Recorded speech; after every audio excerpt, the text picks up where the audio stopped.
Welcome to Catalyze. I'm your host, Allyson Horst from the class of 27. This year marks the 45th anniversary of the first women scholars to graduate from the Morehead-Cain program. This morning, scholars had the chance to hear from 8 members of the class about their Carolina experiences. I asked a few of the women to share for Catalyze about what it was like to be pioneers in Morehead-Cain's history. My name is Joan Perry. I graduated in 1979, and I am now a pediatrician in Eastern North Carolina. Formal name is Virginia Burns Petito, MD. I am known by Jenny, and when I was here, I was Jenny Burns. I'm Karen Kress. I am proudly part of the class of 1979, and I am currently the manager of special projects at AMFAR, the Foundation for AIDS Research.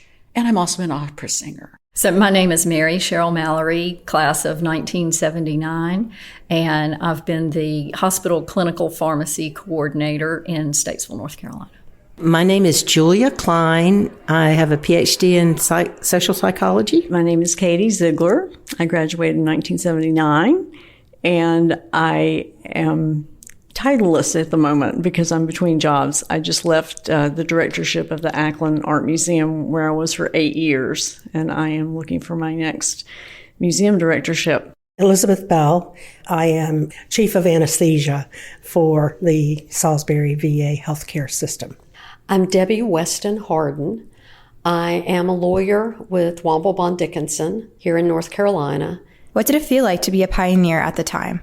Did you know you were making history? I didn't necessarily think of us as pioneers because I guess to me there wasn't an identification as a scholar. They didn't make much of an effort to get people together or to identify as a scholar.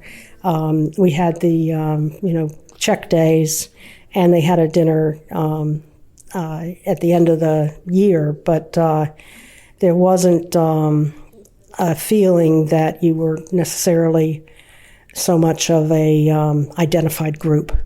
And at that point in history, pretty much everything that was happening was new. Women only got the ability to open a checking account in their own name in 1974. So, we graduated high school in 1975, and the first thing my mother said was, you have to open your own checking account. And, so there was all these things that were happening right then, and it wasn't so much of a idea of being a pioneer as much as, you have to do these things that weren't available before and get yourself established. And I really didn't think of it much more than that. It didn't really dawn on me that it would be much more than that. When we came to interview, we knew there were no women scholars in the program, and so we knew we were pioneers, but it didn't really register, I don't think. We were very excited. And very, very excited when we got chosen. After we got here, like in the first year or so, there were definitely men who would approach us at parties or whatever, or classes, and would accuse us of having stolen their scholarship. So that was a little off-putting, and we had to kind of swallow that and deal with it. But we realized pretty quickly that we hadn't stolen anything from anybody, that we were selected based on the merits of who we were and what we'd done and what we hoped to do. And I know that we are regarded as sort of the 12 who broke the glass ceiling, the 12 pioneers. And maybe in a way we were, but I think the true glass ceiling breakers are all of the thousands and millions of women back in the 70s who were marching and advocating for women's rights that eventually resulted in the passage of Title IX, which in turn changed this program. We happened to be the lucky 12 who got to stand on their shoulders and actually walk through the door. So I think the true challenge was from the women's libbers who fought the good fight. We were a little on the young side to be women's libbers. but we reaped the benefits of their sacrifices and their hard work and their loud voices. And look at what we've accomplished. Look at the 8 women who were here today, 3 practicing doctors, an extraordinary lawyer, a PharmD pharmacist, an amazing writer, a director of art museums, and then little old me, who is working at a nonprofit organization, but who brought in $3.6 million for AIDS research just this last year through managing our planned giving program, and also being an opera singer. That's an extraordinary cadre of, I think, amazingly accomplished women who won the scholarship. And to go from 12 women out of a class of 54 getting the scholarship to looking out at the sea of faces today and seeing that more than half now are women is a testament to the fact that we do belong here. We are deserving of this scholarship. We are the future leaders of this nation. And that's exactly why this scholarship is so incredibly important for both men and women. And I'm very excited to see that there's parity now. What was the biggest challenge that came with being one of the first women Morehead-Cain Scholars? Well, obviously, the greatest challenge was not to let anyone down. Always playing in the background of my mind was the fact that I did have this title. I had been blessed in this way with this amazing resource, and I wanted to live up to every single possible expectation that they had for me.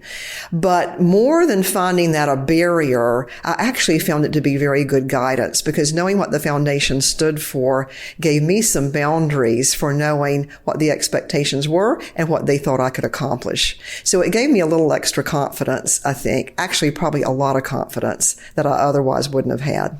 For me, the only thing that I experienced as sort of a challenge came not once I had gotten the scholarship and became a Morehead Scholar. It was in the interview process, and it was at the local level when an older gentleman hit me with the question of, well, now, why should we be giving you this scholarship when you're just as likely to, maybe not even graduate and decide to get married and have children? Why shouldn't this scholarship go to a man who'll really use it? So that was sort of, it was me coming back to sort of politely challenge that mindset is really the only challenge that I faced. And my challenge back to him was, well, respectfully, but you're assuming that I'm going to get married. And I don't see that really happening because I'm a high school senior who's never dated because all the guys are scared of me. So, I really don't see that happen. And, women are as intelligent, women are as ambitious, women are as goal oriented, and women are as capable of being the leaders that you are looking for. And by not giving women the Morehead Scholarship, you're missing out on 50% of the population who could be the future leaders that you're wanting to develop. If you could go back 45 years, what advice would you give to your younger self, and why? I would tell myself to slow down maybe and take a year off and find out what I really liked, because I was so used to doing things well and doing many different kinds of things well and doing whatever anybody asked me to do, because I was bright and I was capable of doing a lot of things. I didn't know exactly what was most important to me. So I came to school expecting myself to do well at everything, just the way I had when I was in high school and all the years of my life previously. And I expect myself to like everything. And I did pretty much like everything in all my classes, but I didn't know which ones really struck my heart. And that's what I would have told myself to do, was to slow down and figure out which things really touched my heart and would give me enough emotional oomph to get through and study and be happy with when I graduated. What were your initial thoughts when you found out you were accepted as a Morehead-Cain Scholar? What did that mean for your community? Well, it was utter disbelief.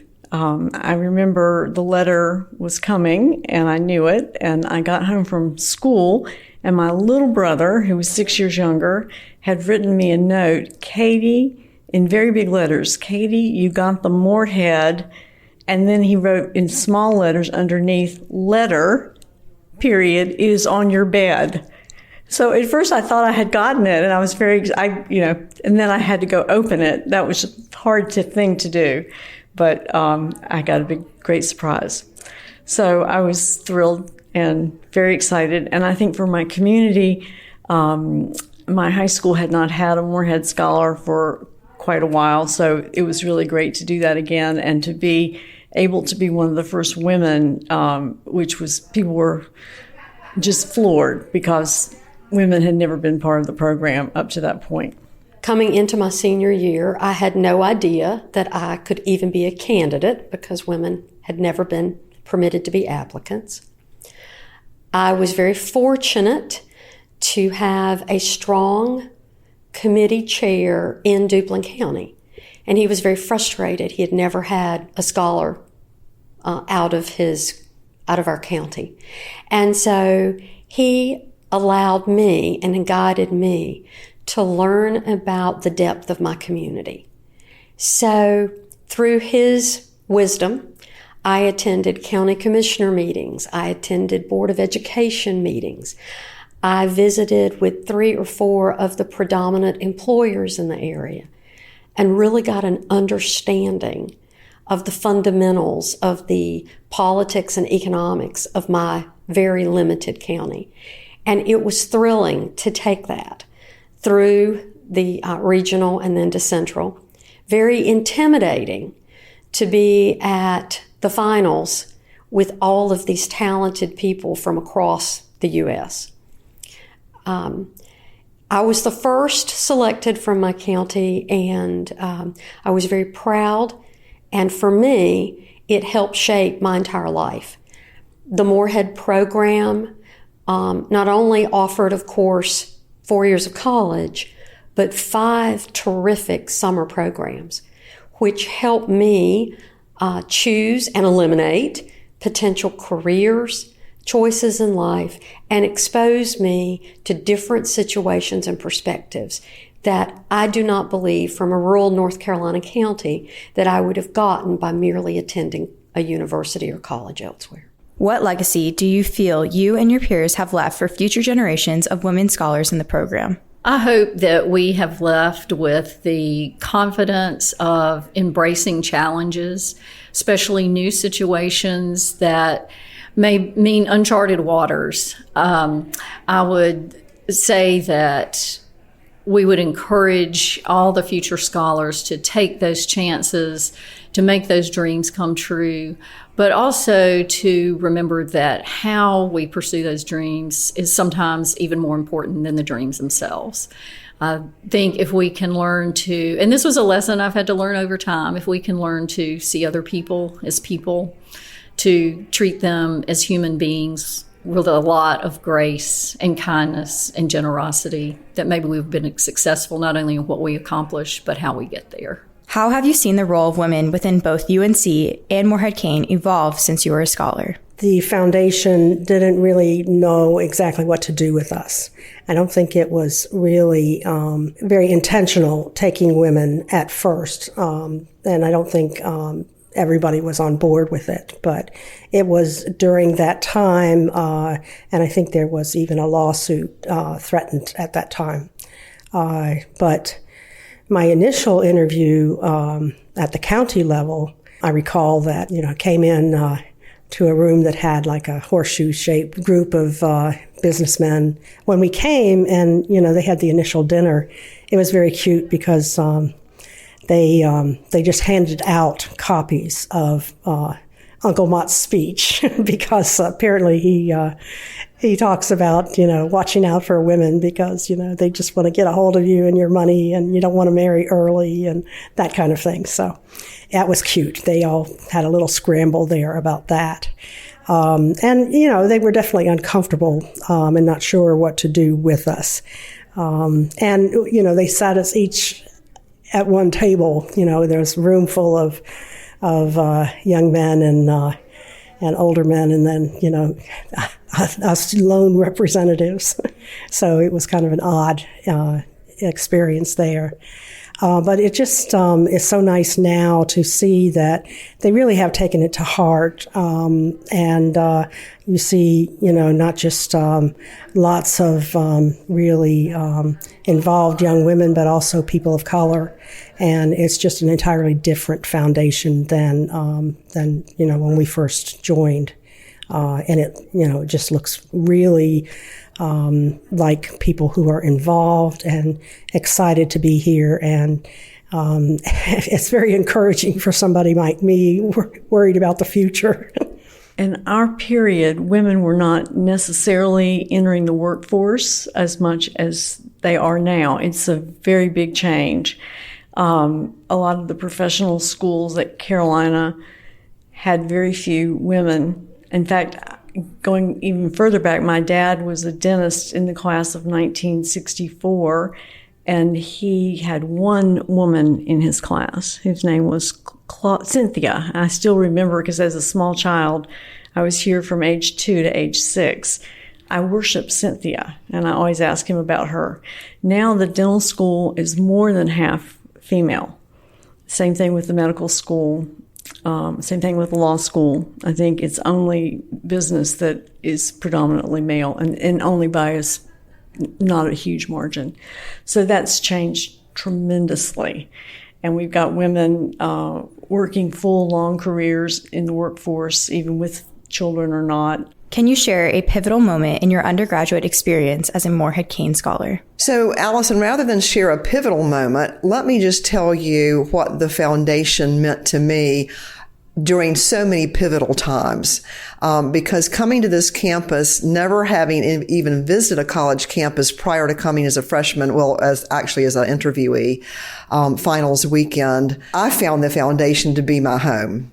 So on many occasions, with tears, with problems, I would come through those foundation doors, and always between Miss Perry and Mebane Pritchett, they would have an answer to my problem.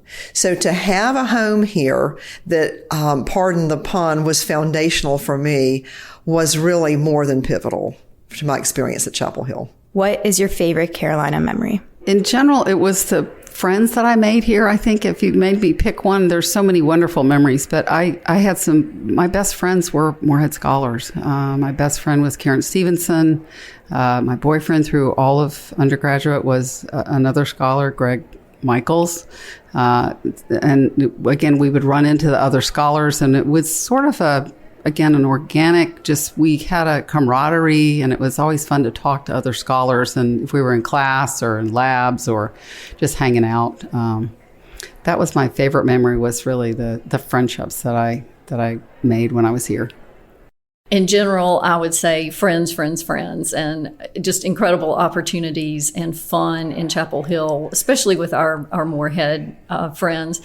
One particular instance that stands out is when we went to the Cat's Cradle to listen to a musician who was unknown at that time, and as it turns out, it was Bruce Springsteen. What an opportunity, only in Chapel Hill.